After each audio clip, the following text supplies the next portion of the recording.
All right. Now we have been just at the first two words of our memory verse. Praying always. Praying always. All right. The first praying always message was to remind us that we need to pray always because the only thing that truly gets accomplished spiritually is in the place of prayer. We can do a lot of things. Well, over dinner we were talking.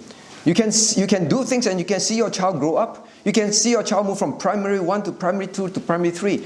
You can do a lot of things and find as singles, well, you finish studying, you get into a job. Things just keep happening. But actually, spiritually, nothing is accomplished in your life. You are actually exposing yourself to more and more injuries in the spiritual realm because you don't pray always. The battle is there. All right, so that's the first praying always. Let's see if you can remember. Let's see if you can remember the second praying always message.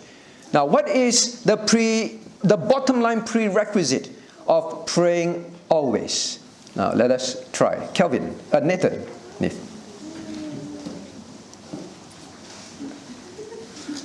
Okay.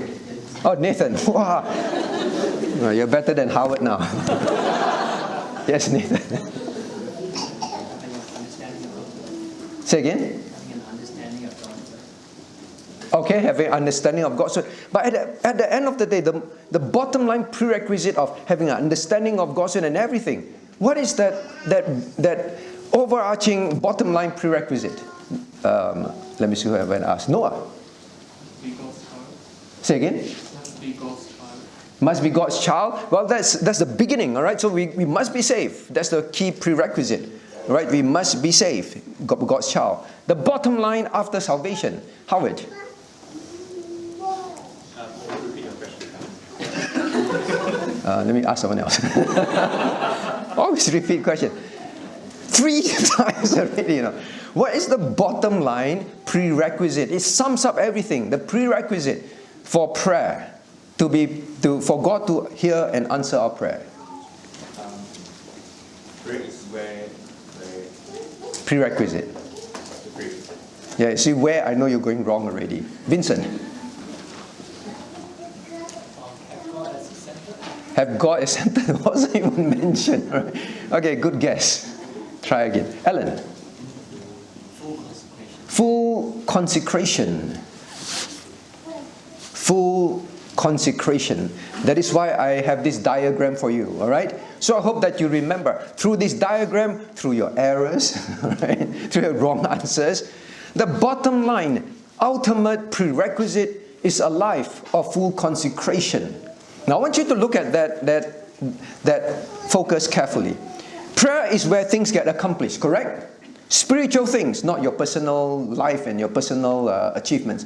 Now, if prayer is where things get accomplished spiritually, in your spiritual walk, for the kingdom of God, now if that is where things are, unless you are fully consecrated, why would you pray? Listen carefully. I hope you understand this thing about God saying praying always. Why would a soldier fight if a soldier's heart is not consecrated to the country? Let me ask you that. Why would a soldier fight if his heart is not given, dedicated to its country? Why would he want to accomplish anything in his life for the country? So when God says praying always, it's from the context of the Christian armor, the Christian fighting. Why would you want to go into battle? Why do you want to fight on your knees? For your spiritual walk, for your family, for your personal walk, for the church. Why would you want to even fight unless your heart is given all over to God? That is the prerequisite. You see, once your heart is like that, anything that comes in your way that will hinder prayer, whatever sin it is, you say, Lord, my life is for you. Well, you know, we sang this wonderful hymn. 24, right? All to thee is yielded. I am not my own. Blissful, glad surrender. I am thine alone. When our life is like that, you don't have to worry about the phrase, if I regard iniquity in my heart, the Lord will not hear me. You do not want iniquity in your heart. No soldier would say, I want to betray my country a little bit. Anything that would betray the country, he hates it. Understand that? So when we begin this this armor, praying always. This must be in our hearts. You must pray always because that is where you fight the spiritual battle for your own walk, for the church of God. Unless you are fully consecrated to Christ, you will falter, you will give up, you won't be interested. When you go home and you're still not interested in prayer, now it's a very simple problem in your life. A very simple problem. Your heart is not given to God. When your heart is given to God, you automatically will pray. That two things cannot be separated. Understand that? All right?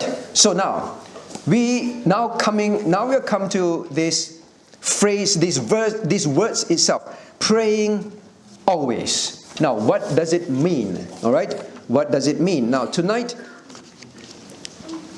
we are going to go on this understanding. Now, this verse actually starts with always praying. All right? It begins there, in Greek. So the emphasis is that. Now, what is praying?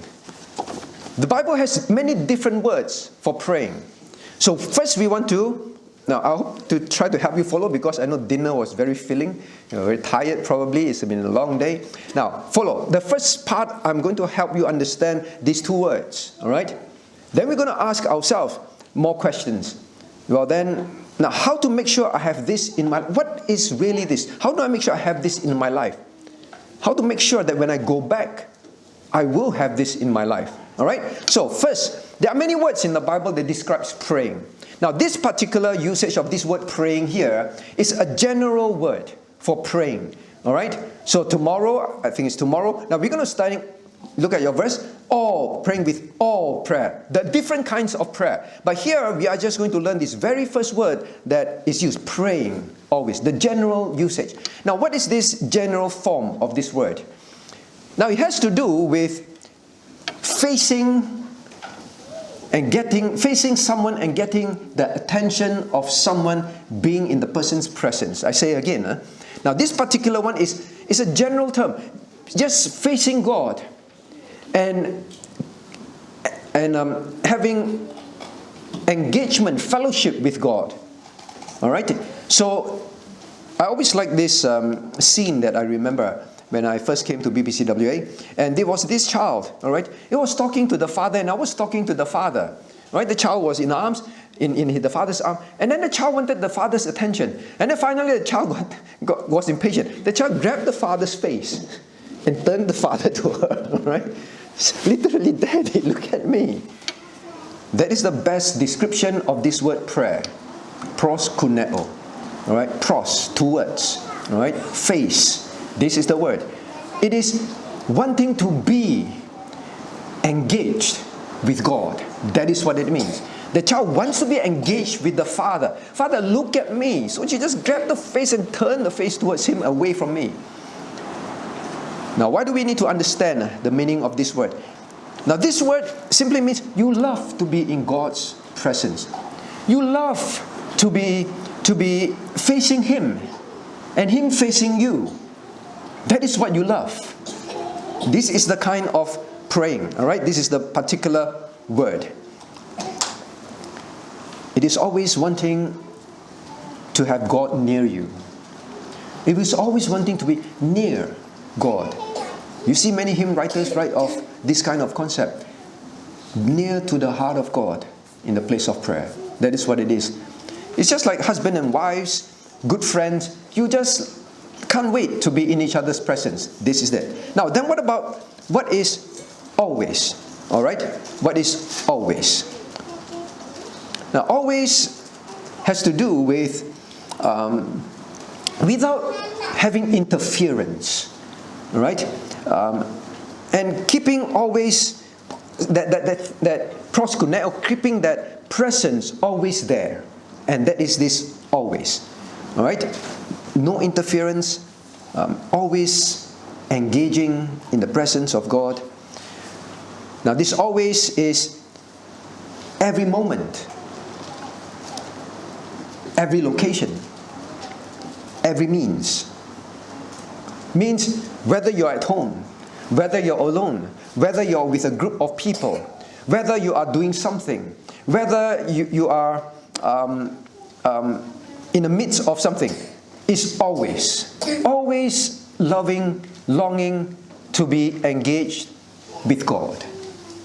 So, like I mentioned to you before, the Greek statement for this memory verse, it begins with always. That is the emphasis. That's the emphasis. All right? Means a constant, ongoing, natural embracing of God, conscious of God, talking to God. That is what it is. Okay? Now, it is this consciousness, awareness, all right, without interference, means without being distracted at all. Now, why? Oh, maybe I ask you this question: when you put these two together, the picture of this. Now, what would really be a good description? What would really be a good description of praying? Now, it comes to this. It is a natural habit. That is what it is.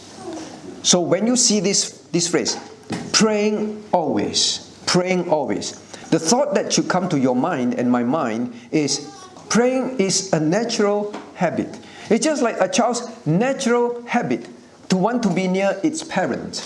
A child's natural habit to just run to its parent. It happens to me all the time, right? I think maybe children don't like me or what. Like sometimes I see children coming down, they say, hello, then they smile, and then they come very fast down. I thought they were coming towards me, but daddy was behind me, right? Sweet go around me. So, I was waiting. Last night I was doing something. Then I saw one child there. Then I walked to the child. Then I talked to the child. The child kept looking, but actually the child was looking at the father working here. And he was holding a Bible. I said, "What is that for me?" She shook her head, and he said, "It's for daddy." Right? It's natural. It's just natural. That is the picture. Just natural to be watching, wanting to be near daddy, wanting to be doing something for him. And other people may be around and all that. But this child is always aware where daddy is. This child is always aware, coming down, although I'm shouting, screaming, making all sorts of funny faces. It knows I'm there, but actually just aware. Its main conscious awareness was the father behind me. That's all. Whenever you do this memory verse, praying always is exactly that picture. That just pure, natural habit of wanting to be near God, engaging God. So it's just not near God, it's God's face to face, face to face. That is what it is.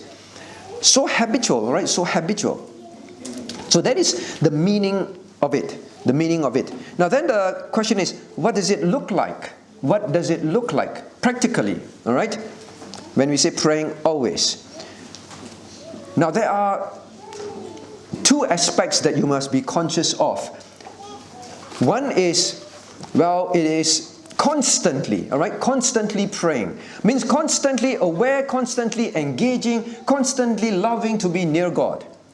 Means all the time, throughout the day, wherever you are, whatever you're doing, whatever is happening around you, constantly, you're thinking about daddy, you're thinking about, like a child, right? You're thinking about God the Father, you are engaging Him in prayer in your heart. That's why when God says pray without ceasing, that is exactly what it means. All the time you are talking with God. Now is that difficult? Right? Husband and wives, for example, you're very happy to be always talking to each other, right? You just wish you had less things to do, you can talk more. Right? Good friends, when you meet in church, you just want to talk. Right? Is it very unnatural to say, it's a bit strange, keep talking to God like a crazy person?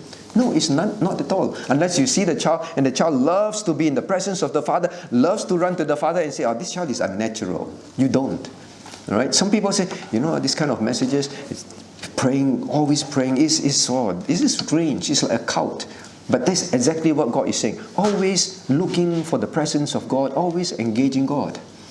So one is constant. All right? Now, but the second one is this. It is also, there are set times of dedicated, uninterrupted prayer. set times, dedicated, uninterrupted prayer. You see this kind, both are present in the Bible, and we're going to study that, all right? I'm not making this up and giving you my opinion. Now, first and foremost, well, this ongoing prayer. Now, turn with me to 1 Thessalonians chapter 3, verse 10. 1 Thessalonians chapter 3, verse 10. What is this praying always? The ongoing ones, all right? For example,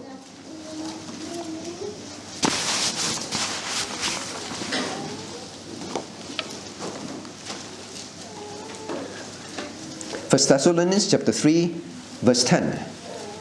If you're there, please read together with me. Night and day, praying exceedingly, that we might see your face, and might perfect that which is lacking in your faith. Night and day, praying exceedingly. This night and day is talking about from night to day, right?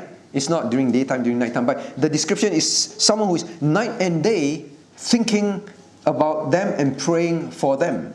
So in the Bible there are this kind of prayers. So it's literally like the Christians walking around and they keep thinking of the Christians in the Thessalonica church or Christians in another church, and they're constantly in their heart praying for them. Always very burdened in their heart for them. Yes, they may be doing something, but the heart is always towards these Christians.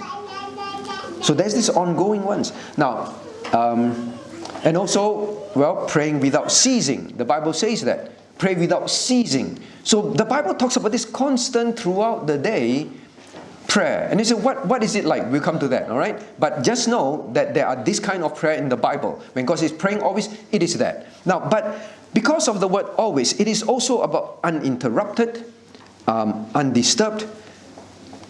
Now, you also see in the Bible set, dedicated, uninterrupted prayer. You know very well.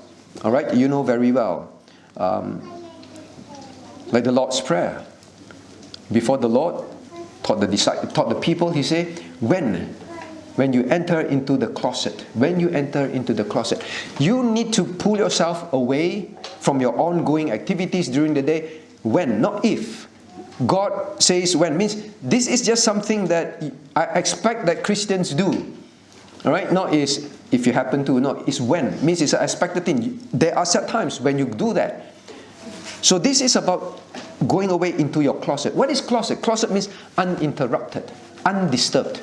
All right? So the Lord Himself expects us to pray without ceasing, at the same time to also go aside and pray always. Always have that dedicated prayer time. That is what it is. Ongoing plus always having a dedicated prayer time. Now turn with me to Psalm 55 verse 17. Psalm 55 verse 17. Psalm 55 verse 17. If you're there, let's read Psalm 55 verse 17 together. Evening and morning and at noon will I pray and cry aloud, and He shall hear my voice. Evening, morning, and at noon. Set times. Very specific, all right? Set times. Not day and night, but now it's evening, morning, noon. To specify specific times of the day. You see, it's in scriptures. Set times are part of it. Now, when you say praying always, not only this ongoing constant one, but always morning, evening, always at noon, and always, at morning, all right? Set. Now, then turn with me to Daniel 6, verse 10. Daniel 6, verse 10. Daniel 6, verse 10.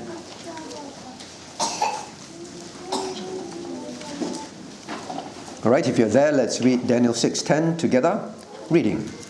Now, when Daniel knew that the writing was signed, he went into his house, and his windows being open in his chamber toward Jerusalem, he kneeled upon his knees 3 times a day, and prayed and gave thanks before his God as he did aforetime. Now notice how God describes it. 3 times a day.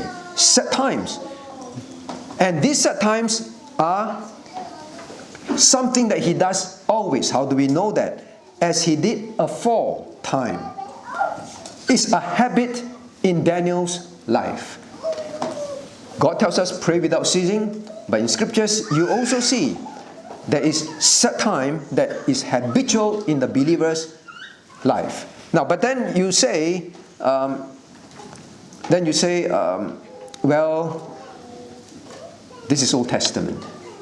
This is Old Testament. The Old Testament, they have these, rituals and all that. Do you think so? Do you think so? Turn with me to Acts chapter 10, verse 9. Acts chapter 10, verse 9.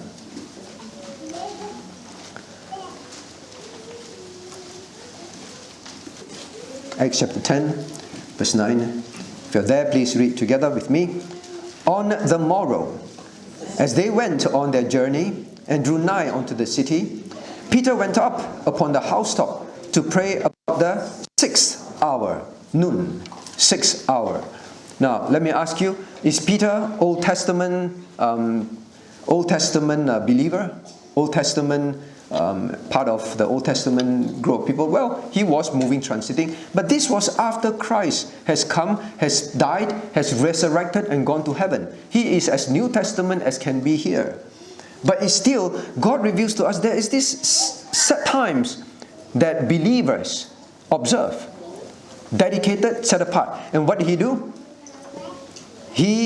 Peter went up upon the house top. Why do you go up to the housetop? To be away from the hustle and bustle of the house, to find a quiet place on his own, to pray uninterrupted. See, there are these things in the life of the believer. So, now, then last one, Mark 1:35. Mark 1:35. Mark chapter 1, let's read verse 35 together if you're there. And in the morning, rising up a great while before day, he went out and departed into a solitary place, and there prayed. The Lord's example himself. He was God on earth, but this was the habit of the Lord. And there is this habit of finding a solitary place. Finding a solitary place. So Christian, my point is this. When you memorize this, praying always, don't have this wrong concept. Well, Pastor, it means I don't have to make sure that, well, I've set times of praying in the day. I'm a housewife, I'm very busy. Or husband, I'm a working person, I'm very busy. All right? Or students, life is very tough, very, very busy. Elderlies also. But don't worry. Based on what I memorized, throughout the day, I pray. Now that is very good. That is very good. Throughout the day, you're always seeking the face of God, always subconsciously, consciously engaging Him. That is good. But don't misunderstand that you do not need set times, always praying uninterrupted. And it is always dedicated at certain times of the day towards God. So Christian, that must be what it means to be praying always. After this camp, I ask you, for those who do not have set time of prayers, but your concept has always been, actually throughout the day I do pray throughout the day. You must now begin to say, oh, I need to now set up times where it is uninterrupted from my children, from my family, from my spouse, from my friends, from my handphone, from my social media. Set apart times. It must be there. The Lord has it. The New Testament Christian has it. Do you have it? Now we come to answering questions like, but you know how busy I am as a mother? In fact, maybe I just share now. It was providential that mother was sharing over dinner, all right, at our fellowship dinner. The mother said, it's a lesson that I learned. When people used to tell me when I have my first child, pray, right? The experienced mother said, pray. I say, so many things to do. I need to do, right? You cannot don't do, right? How to set apart time to pray? It's like you can't even go. And she didn't say this, but I was thinking in my mind. Yeah, parents always say, I don't even have time to go to the toilet, right? That kind of thing. It's that busy. And then mothers just say, must learn to pray. Must learn to pray. So she says she never really fully understood it. Until she began to pray and she realized yeah, I just have to set apart time to pray. I prayed. She prayed. And she found that somehow things became better. Children that she could not control became controllable. So who can control their hearts? Except God. The more I do, the more tired I get, the more frustrated I get, the naughtier I get. But when I pray, something happened. Now I have time to handle things because they are different. So whatever it is you feel, I cannot. Throughout the day, it's not possible. It's not possible to set apart time to pray. I want to ask you this question. Daniel was the prime minister of a whole huge famous nation, right? In even in history of mankind. Do you think he's free? Do you think he is very have a lot of recreation time? I don't think so. I don't think so. But yet Daniel was a person who prayed 3 times a day, set times. And Daniel, not only that, even when his life was being threatened for praying. Do you get threatened for praying? I don't think so. He still made sure he maintained that habit of prayer. Habit of prayer. Are you under life and death threat for praying at home? Are you under life and death threat for praying as a university student, as a school student? Are you? No. All right. So that is first thing for us to understand. All right. Now, when we talk about this, all right, then do you have a closet prayer? Do you have a closet prayer? You say, there's no place, no closet. The point is solitary. Get away from disturbance. All right. Plan it in. Find ways to have it. I've shared this many times. All right. No one can beat Susanna Wesley. She had so many children. All right. So many children. Very small house. They're very poor. Her closet prayer was she throws a towel on her face and she leans back on the chair, and all the children will immediately keep quiet because they know mommy's praying. Is it possible? Definitely possible. Possible. So wonderful when just now we were open in prayer for dinner. Then the parents say, praying posture. Praying posture. The child don't really understand what's happening, running. Praying posture. Yeah, that's it. Praying posture. And then when we finish our fellowship, then we say, all right, let's close in prayer. Praying posture. Then just run there, right? Some jump on the parents' lap, and then the youngest one, praying posture. They can learn to keep quiet when you pray. I've said this, some of you may not know, or maybe I've shared it.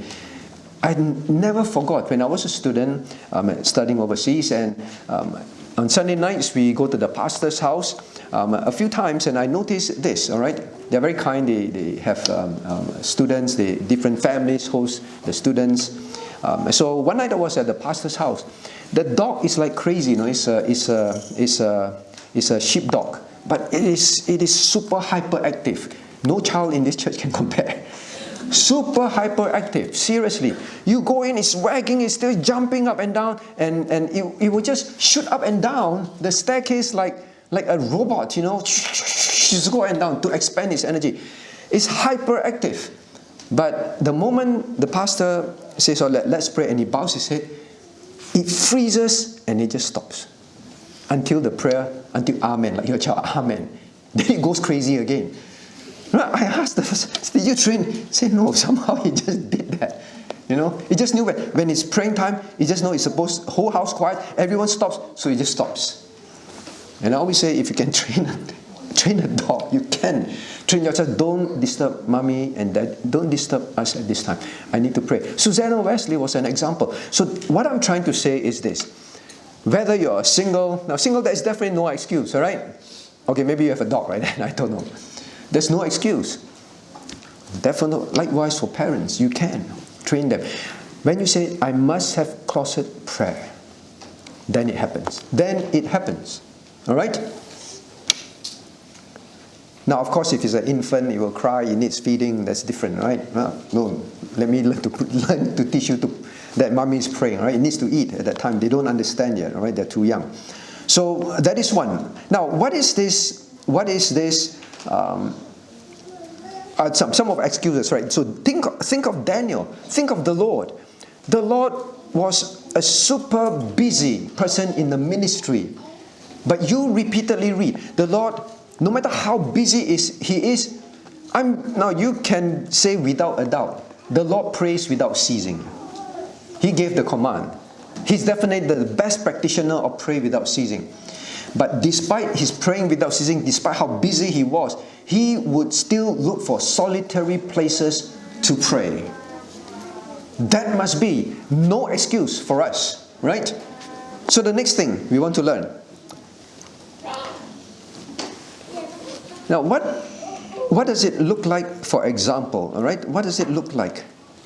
For example, this both must be present in your life. Well, what can you think of? For example, praying always. Let's stick with praying always. When you're waiting in line to buy something, pray. Pray. Pray always in your heart. All right? Instead of keep wandering and let your mind wander and think of all sorts of things, then your mind will wander to sin, right? Pray. Pray for the cashier that you're going to talk to, that you hope that you can develop some friendship and then invite to church. Always praying. See, this is always like, God, I need to tell you this. God, you know that person. Or God, this thing at home. Or God, this problem that I'm facing. Always talking with the Lord. Now, I'm not saying that you must literally talk out, Lord, and you're queuing and people will look around, what is this person doing? I'm not saying that obviously, all right? But in your heart, always towards God, always facing God. Is it unnatural? Is it unnatural? No, all right? It's what exactly God is saying that we should be doing. Don't kill time, all right? Kill time. I have some time, so let me kill time. The moment you have free time, you decide to let me surf the social media. Let me look at this YouTube. Let me catch up with this news and that news. Now, learn to be always engaged with the Lord. Praying without ceasing, praying always. This constant prayer is exactly that. Now, what else can you do? Now, whether it's student life, whether it's working life, whether it's retirement life, anytime you have time on your hand, consciously engage God. Because we cannot consciously engage God all the time. I'm aware of that. All right? When you're doing something, you're doing something. Now, I believed that until tonight. I thought that we cannot be conscious, we cannot be focusing on one thing and yet be constantly conscious of something else and engaging until tonight. Then I realized I was wrong. I was wrong. Because I witnessed this in the fellowship dinner.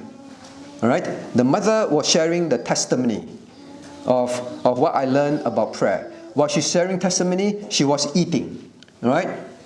She was eating at the same time, sharing testimony, very intensive sharing. But at the same time, halfway she just stopped. Hey, your boy. All right? Then the host, hey, my boy. All right? Then she continued. Hey, our boy. Then I realized, can you be really engaged in something? Now, if your heart is towards something, you can be conscious of that thing at the same time.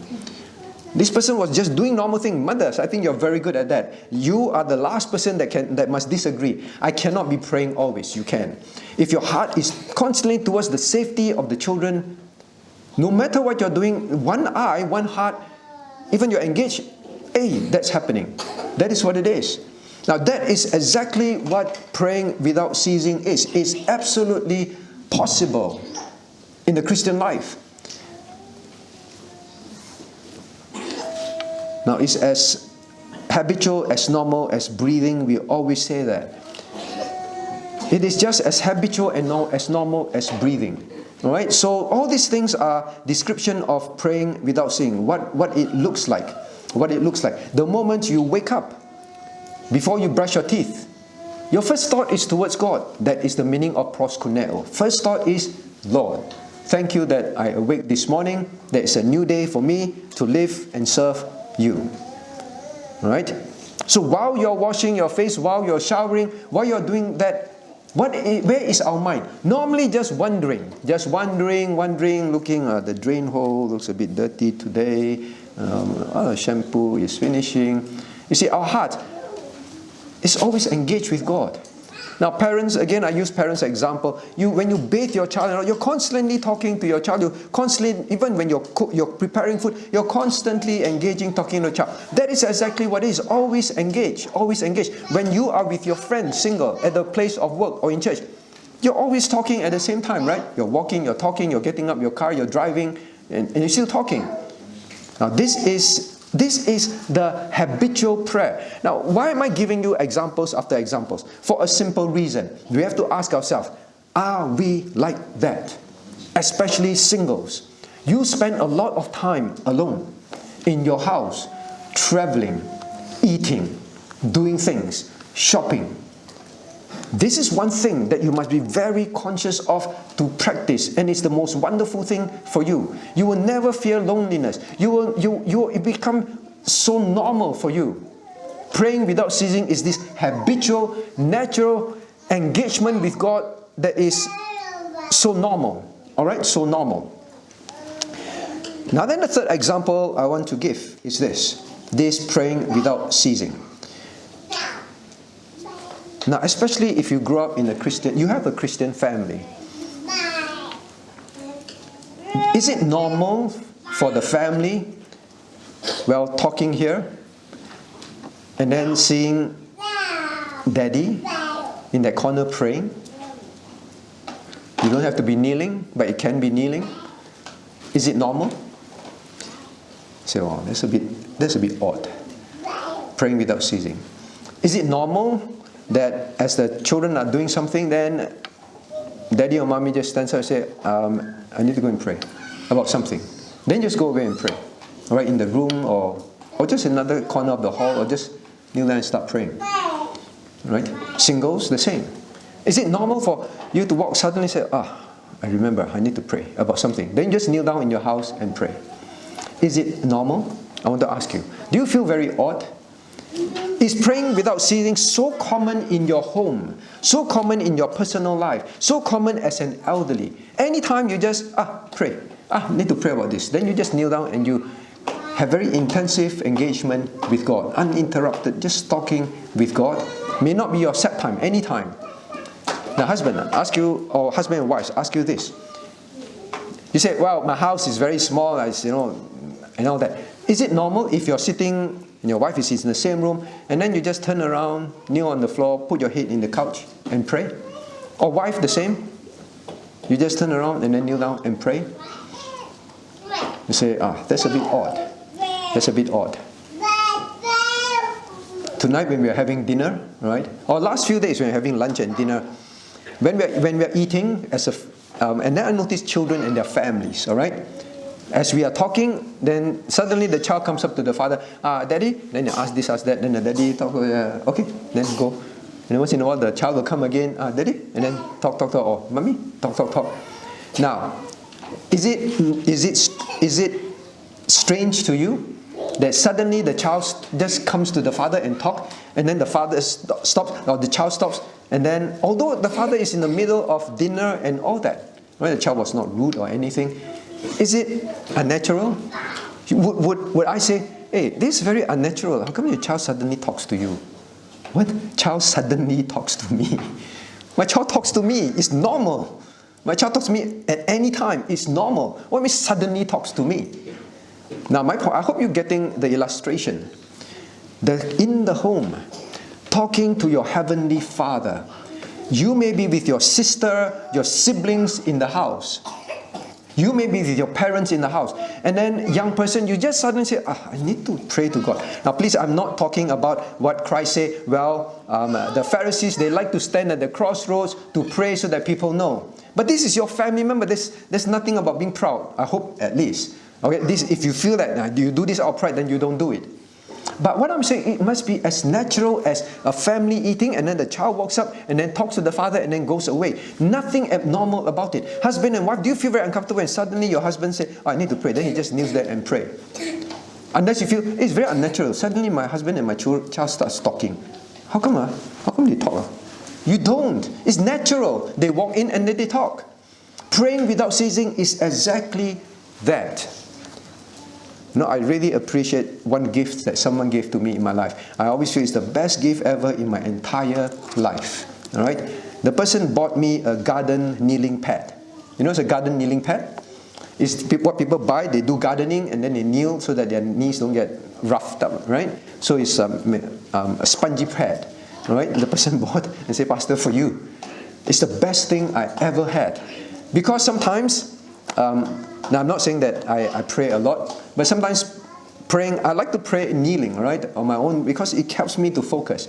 But sometimes after a while your knee hurts and then it's uncomfortable and all that, that you can kneel there for very long, all right? It's wonderful. I'm so thankful for that. But I'm more thankful for one other thing about this. It's green in color. You say, why green in color is so good? I leave it a certain place in my house, in my study room. Every time I walk into the room, that green thing just jumps out at me. It reminds me to pray. Before I start preparing a message, before I start doing something, before I start writing, the green pad is almost like screaming at me. It's a very good reminder. You walk there, it's there. You walk there, it's there. You walk there, it's there. That's why I say it's the best gift because it reminds me to pray without ceasing. All right? So now, especially because the person bought for me, I even more think about the person. I pray for the person more. Don't buy me any. It's just for that. We couldn't find it after that. I looked on the internet and then Sharon was searching, could not find it again. Kmart just brought it in once.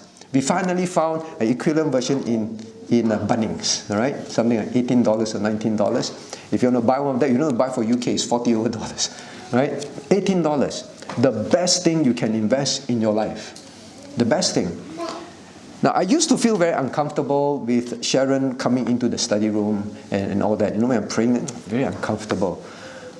But now, I don't feel uncomfortable anymore. She can be there, I can just kneel beside her and pray. She doesn't even think it's something odd.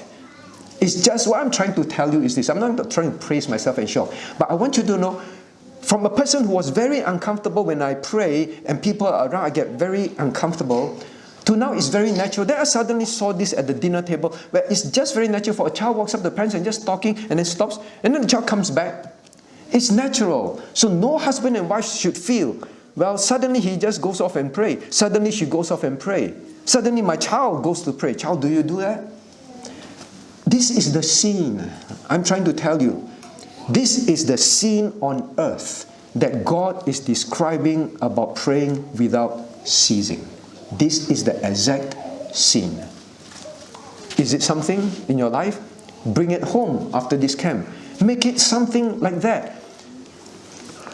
Now, the first church I attended, I told you, is a church that focused a lot on prayer. There were a lot of advantages of that. There were some iffy practices, which I was afraid of, which is not biblical. Now, but one of the things that I learned, the spirit of prayer in the homes, in the individual lives, was really what biblical life should be like. I always remember we were talking as teenagers, and then this person said, I always know when my dad prays. I said, how do you know? He always goes to that corner, and when I wake up in the morning, the chair is tilted this way, I know he has prayed. Or sometimes when he comes back from school, and then it looks like dad came home and he went out, the chair is tilted again.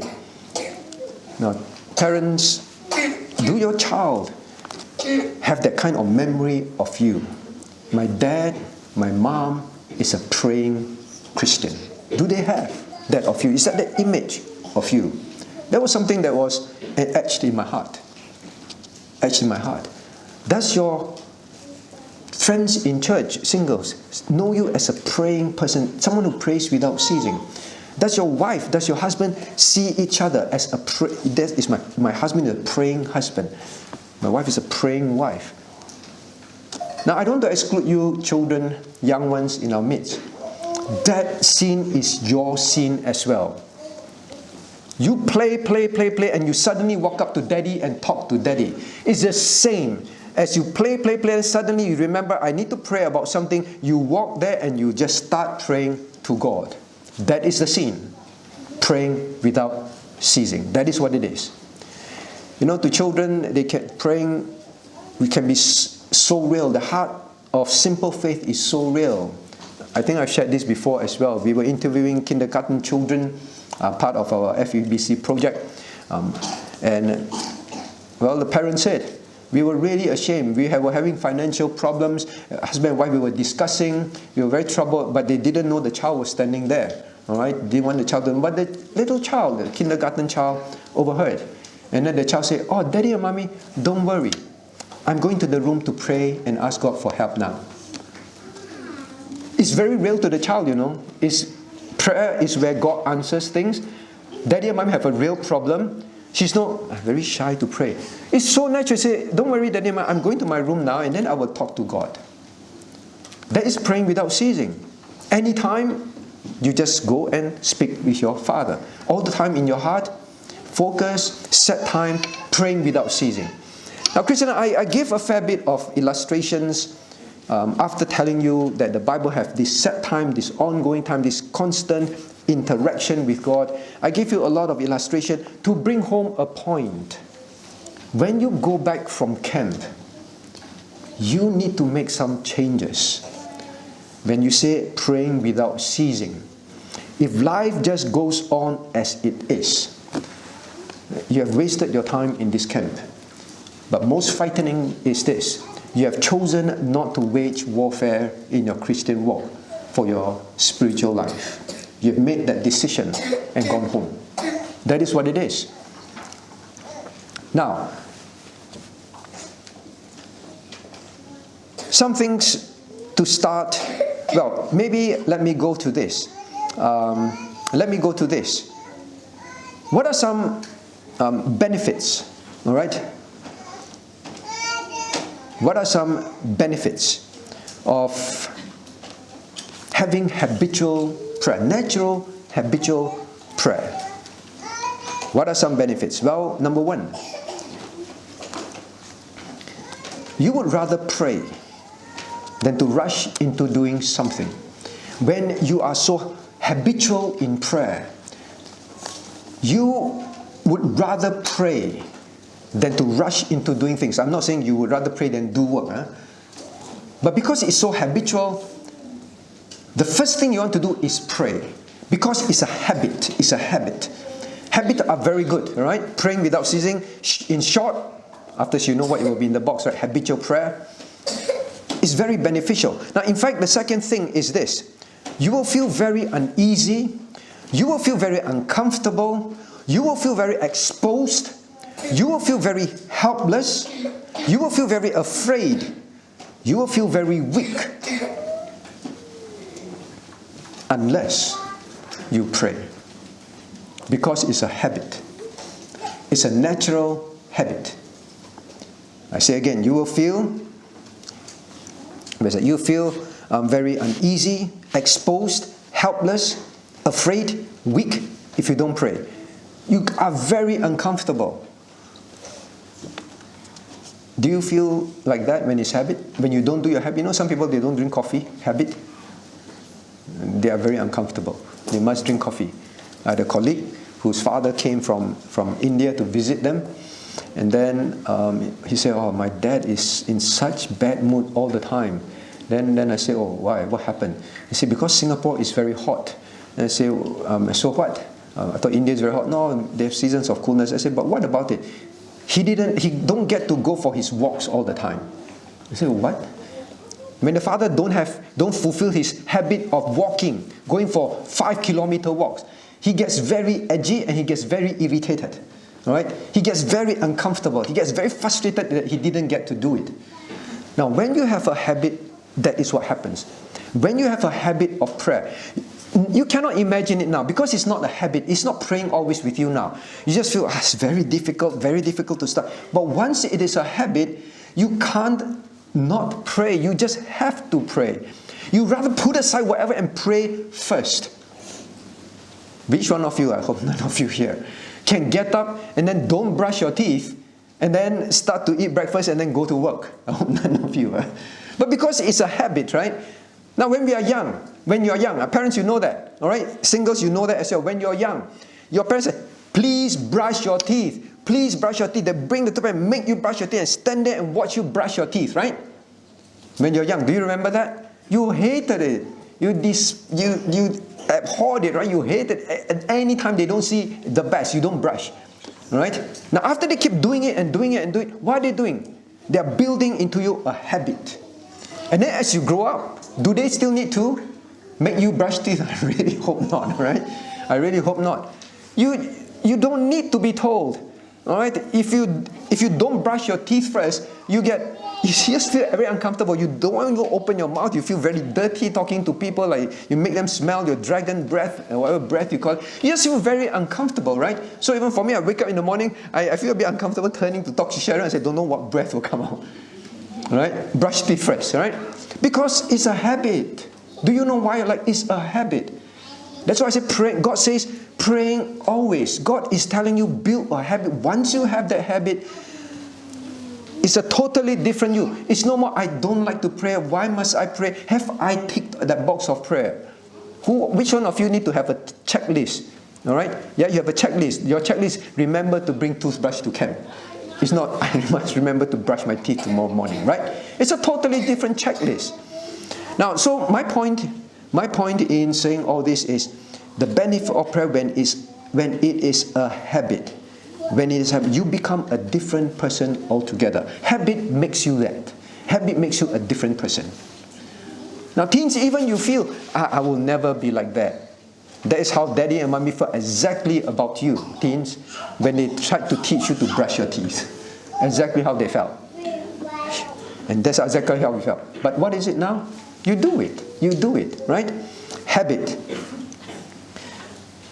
You know, when you reach this habit, you become like Martin Luther. I quoted him many times. You are sick of hearing it, but I hope it brings home the message. Because Martin Luther knew the battle is really in the spiritual realm. He had all the theological knowledge. He had all the oratory skills. But he knew he dare not step out of the house to face the Roman Catholics, to face his own personal temptations. All right? Not just about God's word, his own personal spiritual walk. He said he dare not walk out of the room until he has prayed for a few hours. Then he goes out into the world. Why? Not only it is real, it was a habit for him. It is so scary. You feel so exposed. Do you have a habit of wearing clothes before you leave the room? Everyone get the point, right? You would do it. Say, of course I must do it. You feel very exposed. All right, so now I hope that you remember what the benefits are. Go home and build a habit of prayer. Now what happens, what are some of the things, all right? What are some of the things?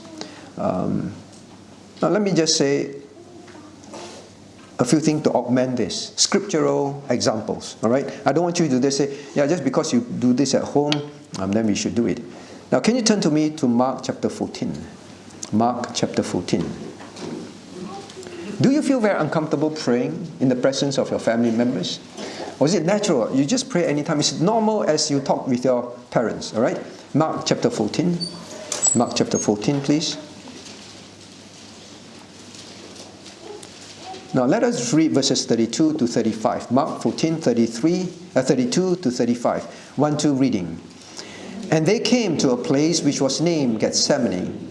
And he said to his disciples, sit ye here, while I shall pray. And he taketh with him Peter and James and John, and began to be sore amazed, and to be heavy. And he said unto them, my soul is exceeding sorrowful unto death. Tarry ye here, and watch. And he went forward a little, and fell on the ground, and prayed that if it were possible, the hour might pass from him. Do you see the scene that I described? Christ and the disciples were so used, so accustomed to Christ just falling down on his face and praying near them. So normal. The Lord says, the Bible says he went forward a little, means it's not far from them. They fully knew what he was doing. And he said, you also pray. It's looked like something that they do all the time. And how do we know that? Now, remember Judas. He knew where to find Christ in this place, Garden of Gethsemane. All right? Mount of Olives. He knew where to find him.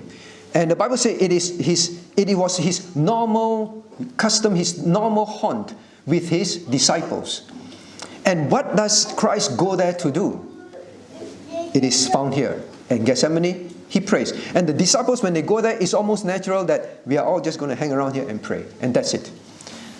Now, my point about saying this is the habitual prayer in your personal life. Now, singles, you have the most wonderful freedom of no interruption if you're staying on your own, for example, right? You can kneel anywhere, stand anywhere, pray anytime without needing to don't disturb me for a while, or excuse me, or you need to find somewhere. You have that great privilege of practicing this normal habitual prayer in your life. Well, of course, you will only do that if you believe the spiritual battle is real and you need to pray. There's no embarrassment between Christ or discomfort with him. The Bible says he fell, and they say his heart was heavy, and then he went forward later and fell on the ground. Fell on the ground means he just knelt, maybe he was prostrate and just face to the ground. So normal, right? Now I hope that you don't misunderstand. I want to emphasize, don't do this out of pride, all right? Don't do this out of show off. Don't do this out, but it must be something so normal in your life, in your home. Your child sees you like that. Now I tell you, that is the best example. We were also talking over dinner. What the children see the parents love, what the children see the parents do, we all admit, we develop it. When the child sees that daddy loves to play computer games, I hope none of us, all right? But I know of other church people, parents play computer games with the child, all right? Daddy loves computer games. When daddy has time, free time, so to speak, he kills time by playing computer game. He works, he's busy at his desk, then when it's free time, he goes to the TV and whatever, Nintendo or whatever you call it. That is what daddy loves. But when your child sees, whenever daddy is very busy and he does things, and then suddenly he just goes there and then he kneels down and he prays. He grows up with that picture, and that is what he will do when he grow up. You want to bring up godly seed? It's not just about bringing to church. That is part of it. It is what you are at home to your child. Now, I don't want to leave out the elderlies especially. Elderlies, you like the singles, you have that great privilege, opportunity to build this habitual prayer life very easily into your life. All right?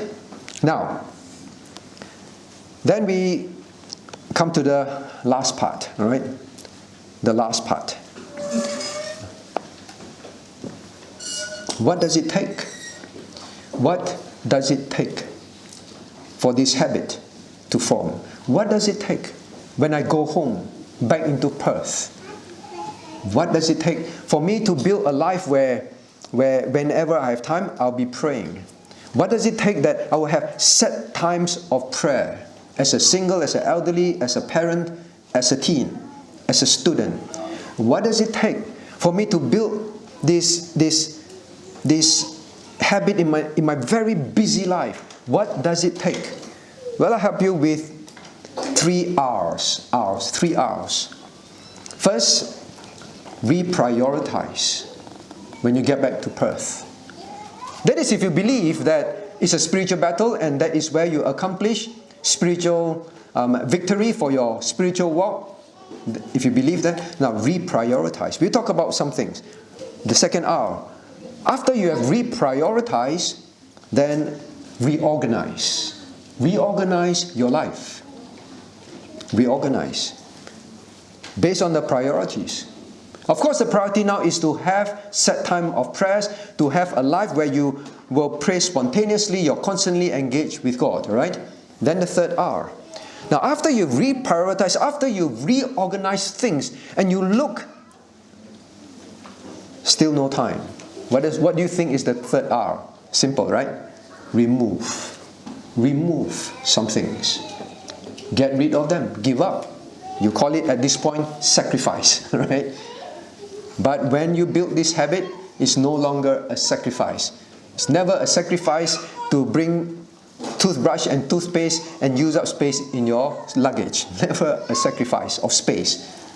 Right? You want to bring it. Right? So you call it sacrifice now, but later you call it, well, you gladly give it up. You gladly remove it. So 3 R's. 3 R's. Now, Christians, changes must be made. Changes must be made to form new habits.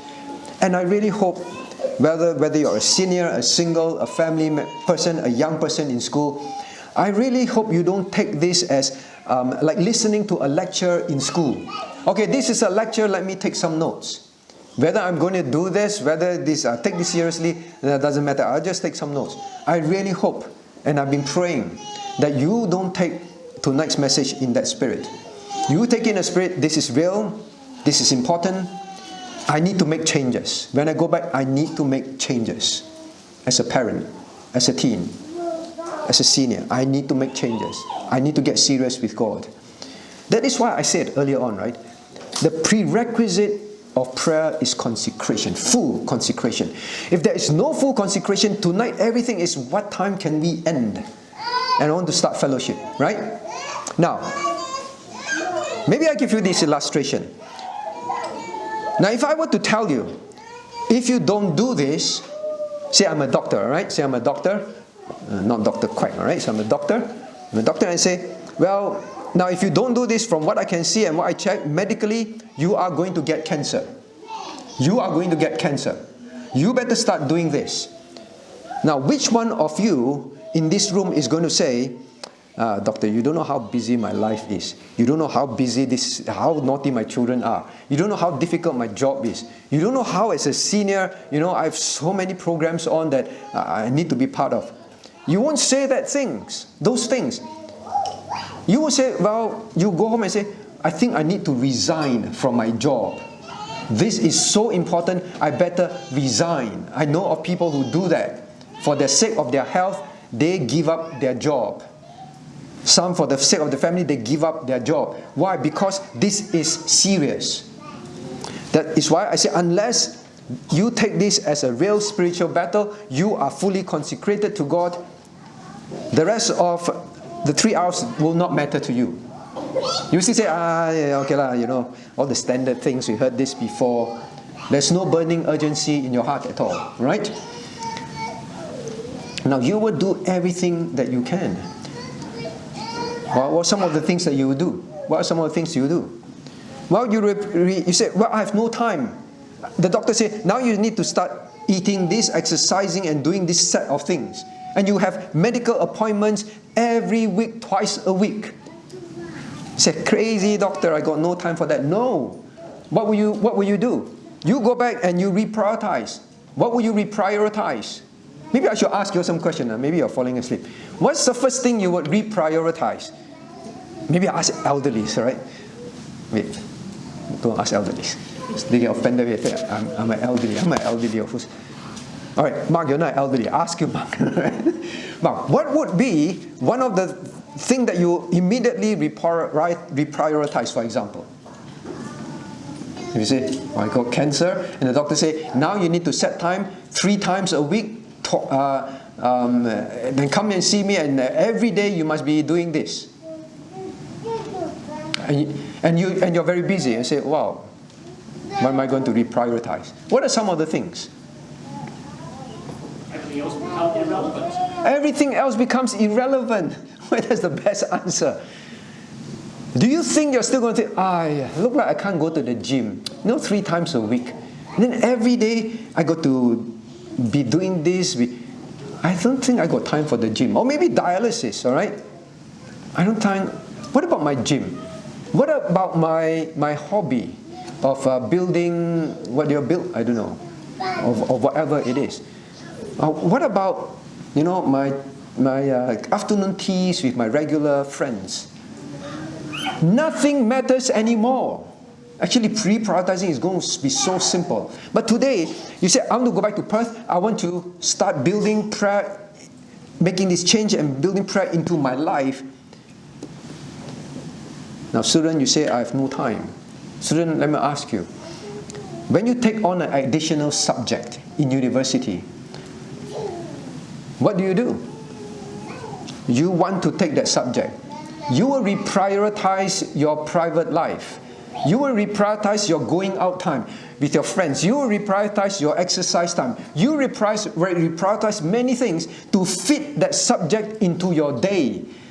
There is never a case where you say, I have no time to add this subject because you want it. Correct? You willingly give up many things. Sadly, many give up church. All right? It's the opposite. Reprioritize. Now, reorganize. Reorganize. Then from there, you begin to say, with all these minimum things that I have left, I need to change timing of some things now. Now, for example, mothers, fathers, I know, very little time to sleep, right? There's church, there is your family, there is work, there's housework. I'm not saying it's easy for the singles and the seniors. You're living on your own, so you also have a whole bunch of things to do for yourself, for the house. What do you think now you need to actually give up? What can you think of, Claude? You're a working person, a father, and then say, now go back, I want to add consistent closet prayer into my life. A lot of the things that are unnecessary. What are some unnecessary things? A lot of the extra killing time hobbies. Extra killing time. That's a very good word. Extra killing time hobbies. Not only extra, but it's for killing time. Okay? Extra killing time hobbies. Good example. Extra killing time hobbies has to go. Then you give it up already. So now there's only minimum, non-extra, non-killing time things that are necessities in life. Thomas, what do you think you need to start giving up? Read less news. Wow, news. Okay, now that's a good example actually I have here. Yeah, now if you have a habit of reading news just every time, in fact, now this is a habit I have to get rid of myself. You know, because of the ministry work, I always want to be very updated with the trends of how people think, what society is going towards this and that area, how it will affect your family, your children, the way you think. So I always engage in news. And then to the point I realized that whenever I have time, I would just go and check, well, what's happening in Christianity in this area, what's happening with children upbringing, what's happening with the government's policy on all this. Then after some time I realized that, well, maybe it's not that necessary to check so often. I can use that time to pray, right? Now, but I think one of the things is, what about sleep? What about sleep? I'm not asking you to be sleep deprived. I'm not saying don't have sufficient sleep. But sometimes it may be I need to have less sleep. I need to have less sleep. That is it. That is it.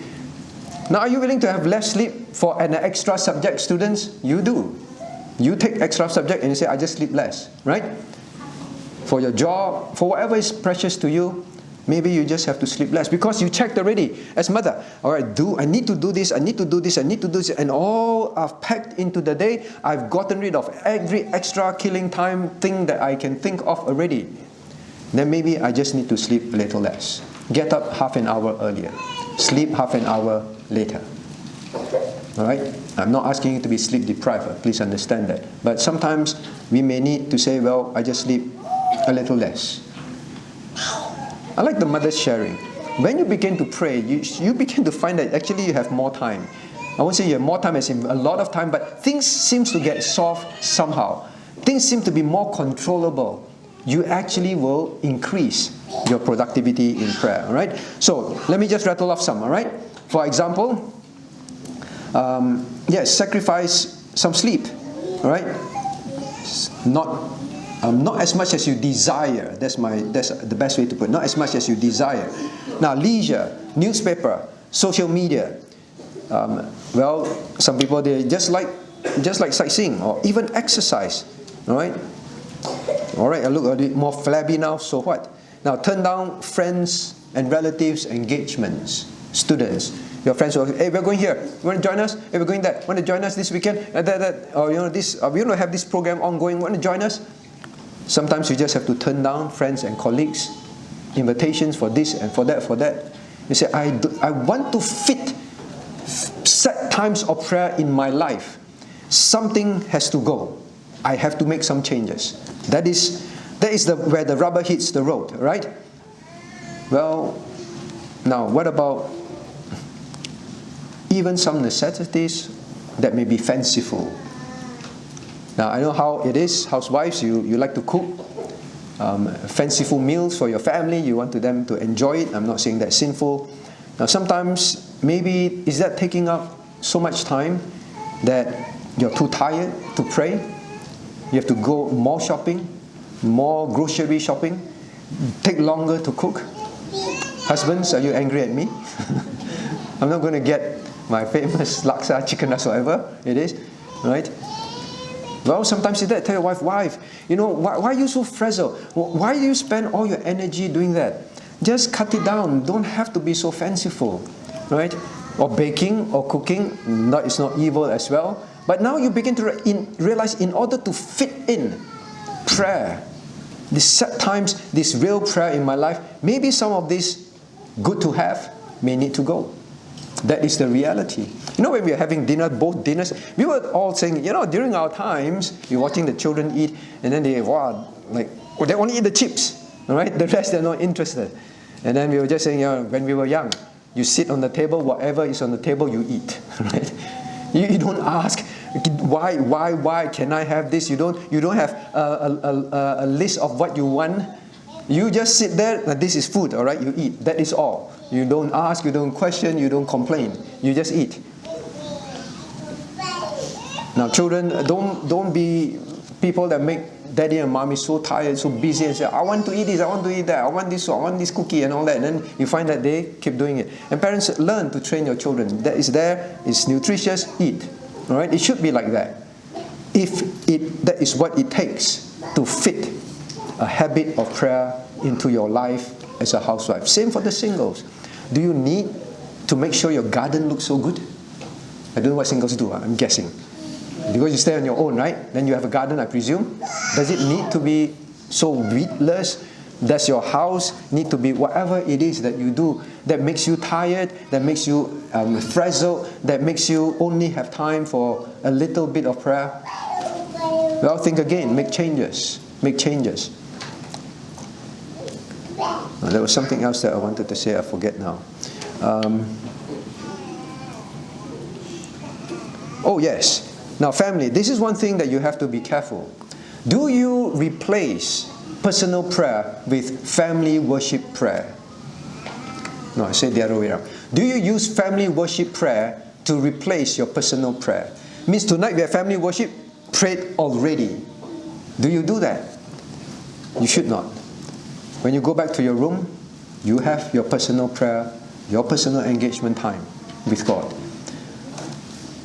Now, which one of you, after you sit in the living hall, right? Then you talk to each other, all right? Then you go away, you bump into each other in another room. Then you just feel that we don't need to talk. We've talked already. You don't do that, right? You just keep talking when you bump into each other anywhere in the house. So why is it that you say, oh, prayed already, talk to God already as a family. Now I personally, even when I go back to my room, I don't need to talk to God. You are not like that with human beings. So when God says praying always, God is just simply proskuneo. Always seeking me, always engaging me, always speaking with me. And when you go back to your room, your heart is still engaging me, talking with me. That is the natural thing. That is exactly what this passage means. All right? So natural, so normal, praying always, that is you. Are you like that? Am I like that? All right? Is it sufficiently like that? Now that is the question.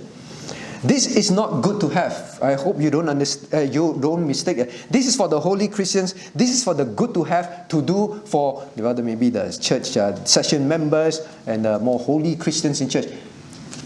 Now, this is for every single Christian, because every one of us, the moment we are saved, we are in battle. All right. So now I hope that you begin to have a glimpse. Say, Lord, when I go back, I don't have a closet prayer as a teen. When I go back, I'm going to start it. Because that is part of praying always.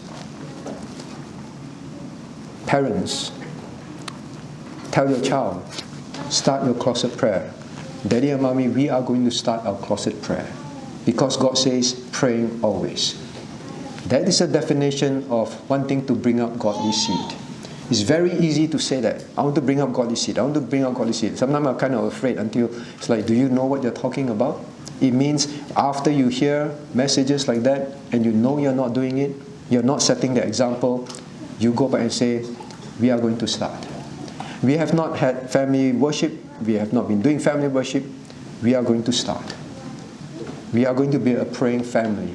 We are going to be comfortable with each other, just stopping to pray to God, and it must be a natural scene in our family, not show off. It's going to be a natural, so natural in our family. I'm going to buy each one of you a different color kneeling pad. I tell you, that is really the most wonderful thing. I keep constantly being reminded by it. Wonderful thing to have.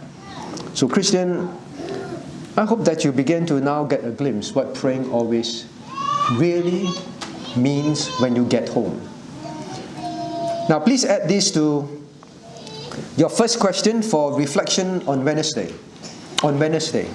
Alright? This is one question you must spend time on. Alright? Your reflection question for Wednesday, add this question.